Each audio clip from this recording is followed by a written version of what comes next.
Welcome to Chamber Chat. I'm John Tayer, President and CEO of the Boulder Chamber, and today's discussion is an important one for our business community. It's about a proposal that our city council in Boulder, but across the region, other communities are considering for raising the minimum wage above the current state minimum wage, the statewide minimum wage. And I note that the Boulder Chamber supported back in 2016 that increase in the minimum wage, felt that was appropriate, addressing economic inequity and also thinking about it being a statewide effort. But now we're facing the potential of localized minimum wage increases due to state legislation that authorize communities to have that consideration. So the Boulder Chamber has taken, I will tell you, a position of opposition against that. But rather than hearing from me about that issue, what we've brought today are folks who work in the industries who would be affected by the minimum wage to have a conversation about what would that impact be and why are they concerned about it. And so we have a great star-studded panel. We have Valeria Zapata, who is with LoCo Burrito. We have Susan Williams, who's with, oh my gosh, what is that again? Mindful Works. Mindful Works, thank you. That shows you so casual here, Mindful Works. And then we have Sonia Riggs, who is the president and CEO of the Colorado Restaurant Association. So just a wonderful array of just perspectives on this important issue. And so I'm just going to start off just to get introduced to everybody here, maybe just to talk about your business and so folks know who we're dealing with here. So Valeria, do you mind just telling us a little bit about your business? Yeah, so it's LoCo Burrito. It's an authentic Mexican restaurant. We do specialize in burritos, but we have a full menu. So you can sit down, we have a bar, we have a snack shop. I went ahead and opened in early 2022. So about 2.5 years in the process. Okay. So yeah. All right, so you took the dive after the pandemic. Right after the pandemic, I had been in that job and I was like, you know what, I'm gonna follow my dreams. My kids are old enough where I could go ahead and start doing something for myself. Love it. And I have the husband support and we went ahead and did it. Okay. Yeah. I'm not going to say that was LoCo, but okay. It was. A lot of people ask me, like, what's the name? You know, besides being Longmont, Colorado, because that's where we were raised. Yeah. You know, we're local. Yeah. We're crazy. Oh. If you go into my house, there's never a dull moment. There's always something going on. If it's not the cat, it's the dog. It's my oldest. It's my youngest. So it's just a local family that owns LoCo Burrito. I love it, Valeria. Yeah. Well, wonderful. Glad to have you here with us. And then Susan, maybe just tell us about Mindful Works. So we are a social enterprise, which means we have a business and a mission. And our mission is to provide job training, a transitional first step for young adults dealing with a mental health issue. And increasingly, we are seeing folks dealing with any sort of barrier to employment. It could be a physical issue. It could be just never having had a job before. Anxiety, inability to deal with social situations, and we are the first step. We are proud members of the Chamber. We won the Downtown Boulder Nonprofit of the Year. We are deeply committed to being a local organization in Boulder, and we want to be a successful business, because without being a local successful business, we cannot provide job training. So the two go hand in hand. And so some of your staff team members then produce the goods that you sell. Absolutely. Everything we make, we do as part of job training. We make meditation cushions, which is what we started back in 2015. We're almost 10 years old. Wow. We proved the critics wrong by lasting 10 years as a small business. We started with meditation cushions, and we've gone on to poofs, ottomans, footrests, eye pillows, neck wraps, anything you can sew, because sewing has proven to be a very good first step for many people. And now we've expanded into the world of baking, which is fabulous. I love it. Great social entrepreneurs. Yes, definitely. You're a leader in that world. And then Sonia, maybe talk about the Restaurant Association. Sure, we're a nonprofit trade association with a charitable and educational foundation. We serve restaurants all over the state of Colorado. We have about 5,000 restaurant locations as members, but really serve all restaurants in the state. By advocating on a local and statewide basis, and actually even a federal basis, by offering compliance tools and resources such as labor law posters, many other restaurant posters, liquor posters. We do educational training, both on food and alcohol safety training, but also on just best practices and how to run your business. And then we also provide support for employees, not only through helping with workforce development. We're in almost 50 high schools around the state of Colorado teaching management and culinary skills. We also have an apprenticeship program statewide, and then offer emergency assistance grants and mental health support and addiction support for people in the restaurant industry. I love it, and your reputation is far-reaching in a positive way. And I know that the Restaurant Association is a voice for business interests. And I'm just wondering, in that capacity, can you speak to us about what do you see as the condition for restaurants in the state right now? Well, I think it was widely known that during COVID, restaurants were one of the hardest hit industries, right? So, and many restaurants, people don't know that they were in debt, hundreds of thousands of dollars, and in some cases didn't even get support from the government that they needed. Certainly some did, and we were appreciative of that, but it was still a big hole to dig out of. And in addition to that, since then, we're seeing, so restaurants, first, a lot of people left the industry. They had trouble just hiring staff and really getting back on track. Then now we've seen record inflation in Colorado, right? That's been something that's been really hard. So people don't realize it's not just your food costs have gone up, but certainly labor, utilities, supplies, gloves, for heaven's sake. Sure. Food, certainly, everybody knows that when they go to the grocery store. But it's just been harder and harder for restaurants to do business. And this is an industry that traditionally has only been a 3 to 5% profit margin on average. So people don't think about that when you compare the restaurant industry to other industries. We're a very low profit margin industry. And so any small change in either prices, but certainly government regulations that are always costly, can be really, really challenging for this industry. No, I understand that, and I hear that from our restaurant leaders in our community as well. Well, let me just go to a restaurant on the ground. Valeria, maybe just speak to LoCo Burrito. What's experience that you're having right now? I want to sit here and say, oh my gosh, like I'm an entrepreneur, so excited, and be like, it's perfect. It's been a very hard, challenging times. From starting a business with your own savings, everything keeps going up and up. It kind of feels like once I'm grabbing something, it's kind of like, oh, now I have to fight again to kind of juggle back down. Wow. Prices keep going up in the industry, like food supplies, like you said, gloves. I just bought a whole box of gloves. They're like, oh my gosh, like really? So we just keep seeing an increase. And like I was mentioning, like how much can I go up on the food? There gets to the point where my customers don't want to pay more. I could be very proud of my product. I could be very satisfied with what I'm serving my customer.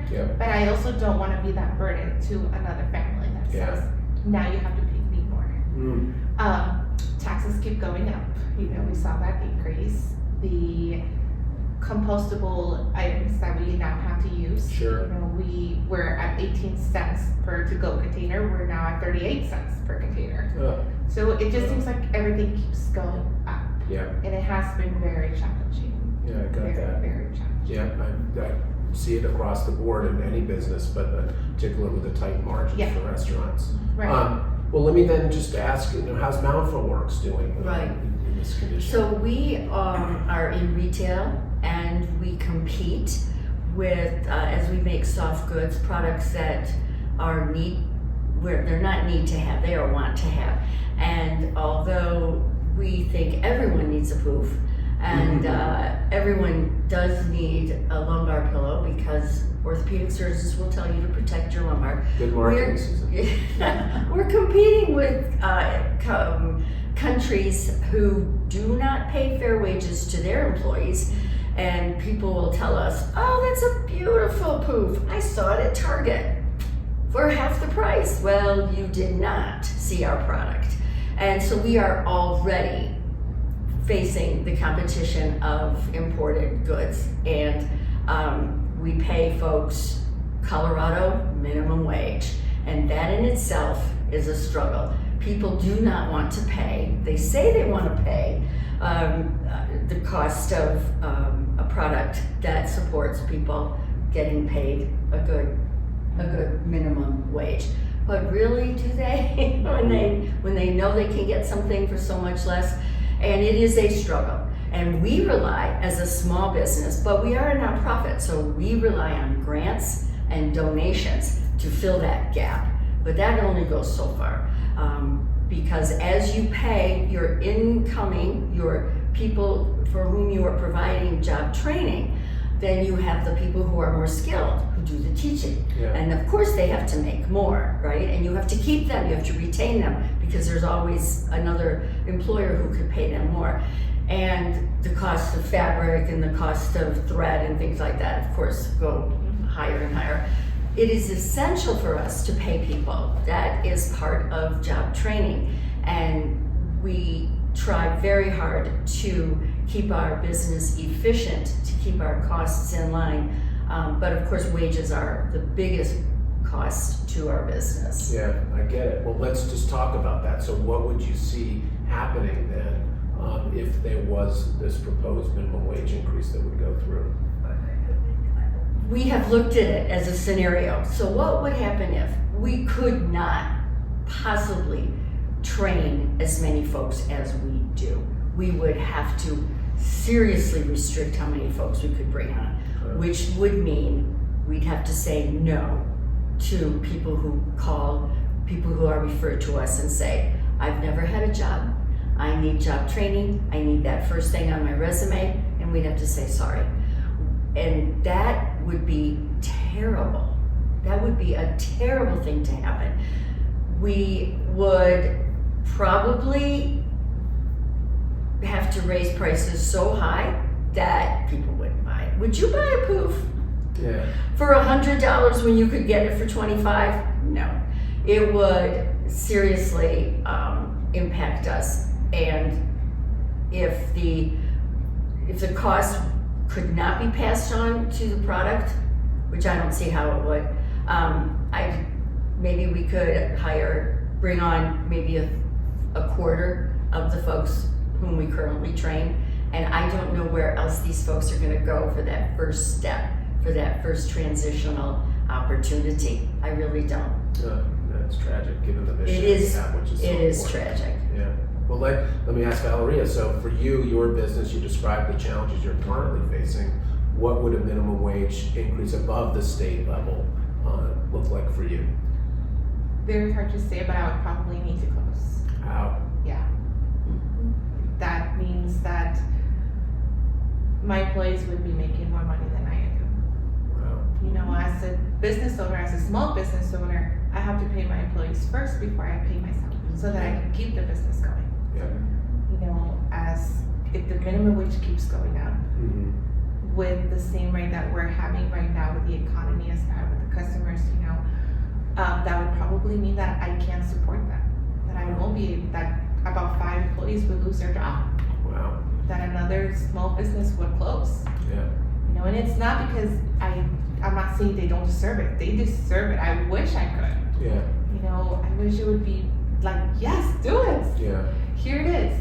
But if we're realistic, it just means that right now it's easier to be an employee than to be a business owner. Wow. And it kills entrepreneurs. And That's right a good there, it hurts. Yeah. You know, we could face a lot of challenges, and there's been many times where I said, okay, no, I don't need to close, I can keep going. Yeah. Like somehow faith, you know, my faith kicks in and means, okay, yes, I can do it, I can do it. You know, but there's so many things that I can keep control of. You Yeah. know? I can't decide for the state. I can't decide what the rules and regulations are. So if that was the case, I've done that scenario where I wouldn't be. You know, I wouldn't be able to employ all of them. Then I would start cutting hours. I would start losing employees. By the time I start losing employees, I won't be able to give my customer that experience that they deserve. So that means my customers would leave. You know, and go somewhere else. Go somewhere that they could get that pay. Yeah, So that would probably be the end for a small business like mine. I hate that. Okay, well, let me then, Sonia, what do you see for the broader perspective of the restaurant industry? Well, unfortunately, this is a very common tale, right? It's not only something that we hear over and over from restaurateurs. In fact, we do surveys from time to time, and I'll just give you one from a recent survey we did as wage increases go up. So 80% of restaurants tell us they'll increase menu prices, 65% will reduce staff hours, 65% will reduce staffing levels, 35% will implement a service charge, 30% will reduce hours, 10% will close. I mean, and it's I will tell you, so I'm up in Denver right now. We've actually seen this happen in the city of Denver. Yeah. For years and years and years, they were increasing their number of restaurants net. Meaning how many more open than would close by 3 to 5%. I think they said it each year. Until recently, it's their wage increases are catching up with them, and this is directly what I hear from restaurant operators. They actually had a net loss of about 4.4% last year, year over year. Wow. Of 183 more restaurants closed in Denver than opened. Wow. So that's we're sadly it's sure. Do we all want to pay people more? Yes. And the restaurant industry is a fairly unique industry in that what a lot of people don't know, especially for your traditional sit-down restaurants, is those servers and bartenders end up making the highest in the restaurant. And to your point, right, I often hear that they make more than the owners, and certainly the managers. It's very difficult for restaurateurs to get folks into those positions because they make too good of money. But what people don't realize is when you are increasing the minimum wages, there's what's called a tipped wage, which the state allows you to pay $3.02 an hour less to your tipped employees than you do to your other employees. But what's happening is those tipped employees already and by the way, it's illegal for anybody to take home less than the full minimum wage. Yeah. So you have to at least make that money up in tips. But what ends up happening is those servers and bartenders on average tend to make about $37 an hour. Wow. Yeah. Certainly it varies with restaurants. I've seen upwards of $50 to $70 an hour for some high-end restaurants. Yeah. Maybe down to 30 or 35 for more casual. But you're giving those folks a raise, and then you're giving them a double raise when you increase your prices, right? Because you give your tips on check averages. So it makes it harder for restaurateurs to pay those back of the house employees, like the cooks and the dishwashers. Yeah. And so that's even a more unique challenge with our industry, which makes it so much harder for them when they're having to give their highest paid employees a raise. And they want to pay as well as they can, but you can't pay anybody. You can't pay anything if you're out of business, and that's where or having to cut staff. That's a real challenge. Or they start looking at, am I open for lunch or am I closed for lunch? Right? Am I limiting my days that I'm open? Am I limiting the hours that I'm open? Am I making the stations? Am I giving each server 6 tables instead of 4, so they don't have to hire as many people? Yeah. That's the unfortunate reality of what really happens. Yeah, and I'm hearing also about the inequity of the paying of the folks in the back of the house because they're spending so much more money on the front of the house where they might not need those resources. Those increases exaggerate that inequity even further, right? Yeah. So because you're giving a double raise to the front of the house, right? You're giving them because they're really the only ones that are making minimum wage technically, and they're not making minimum wage, but the way the law works is you have to give those people, those people in the front of the house that are making that tipped minimum wage, and then they're getting tips on top of it, so they're really the highest earners. But the folks in the back of the house, I'm hearing oftentimes are making $20 to $25 an hour. But instead of giving them a raise, you're giving the person that's making between $30 and $50 an hour a raise. And then again, when you're increasing your prices, they're also getting the increase from higher tips. Yeah, so just really exaggerates that differential. Yeah, I hear you. Can I make please. I continue to be conflicted in my head. We talk about a minimum wage, but this increase that's being proposed is really connected to a livable wage, and they're not the same. Let's separate. What's a minimum wage? And that's what the state puts forth to us, and what Boulder folks continue to talk about as a living wage. And they're different. They really are different. And can we perhaps consider, could the council consider, maybe folks are, your first year of employment is a minimum wage. Maybe there's certain positions, at a minimum, this is what you earn. Maybe there's certain positions. Let's have our folks, people who are in training positions, minimally you earn X dollars. And then in certain areas it's a livable wage. But I see that those terms used interchangeably and they're not. And I don't understand why Boulder folks want to make everyone get paid a livable wage when the state seems to be talking a minimum wage, which seems reasonable. I don't know, it's not a minimum wage at $25 an hour. That's not a minimum in our minds. And I think it is so deleterious to small businesses, to small local restaurants, which we need, and local small businesses, which we need. When we get all the big businesses, when we get all the North Face taking over Pearl Street, I love North Face, I have many of their clothes. You don't have anyone to sponsor your Little League teams, and I have seen this repeatedly happen to small towns.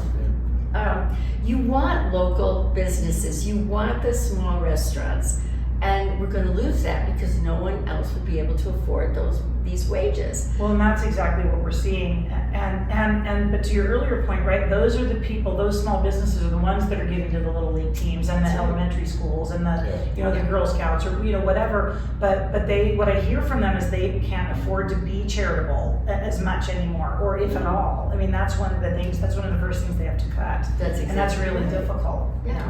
And that's what makes your community. Right. Well, I feel like you've already spoken to it, but if I could get from all of you, just if you had a message for the city councils, and in particular Boulder, but obviously Longmont and the surrounding, about this potential minimum wage increase above the state level at this time, what would be your message? And so, Susan, you sort of think you said it. I don't know if you have anything else to say, but maybe Valeria, just what would you say to your city council that's looking at this proposed minimum wage increase? Yeah, I would definitely agree. Those hierarchies are taking over. So Boulder County, or Boulder and Longmont, we have always been such great, strong communities. And let's really think about that when we make a decision. Let's think about how it's going to impact our community itself. And I'm not talking about, that McDonald's that just opened up, the new In-N-Out. Let's think about what is actually going to happen inside those little neighborhoods that are giving money or that are giving food or doing something for our community, being charitable.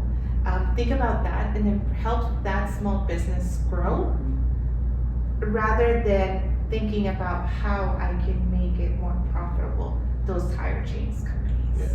Think about me and my kids, and my family. Think about that first before making a decision. How it's also going to impact those small entrepreneurs that just want to live their dream. Very important. Well, let me then, Sonia, for yourself, what message do you have for the city councils? Well, I would ask them just to hold off and wait to see, to look at what Denver's doing a little bit more, because we're now seeing the repercussions of the decisions that they've made. And I'm hearing from many businesses like yourself that were for the increases in 2016 who are now saying enough is enough. It's too much for us. We just can't survive anymore. It's just so many things piling on at once. This is just one more thing.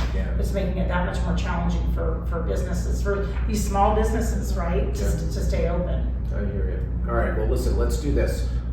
This has been a really impactful conversation for me, just thinking about carrying these messages forward and this information, the perspectives you bring. So I really appreciate your time. Valeria, LoCo Burrito, Susan with Mindful Works, and Sonia with the Colorado Restaurant Association. Great advocates and perspective for us. So I'm really appreciative. I thank you for watching us. And we'll see you next time on Chamber Chat. On Chamber Chat.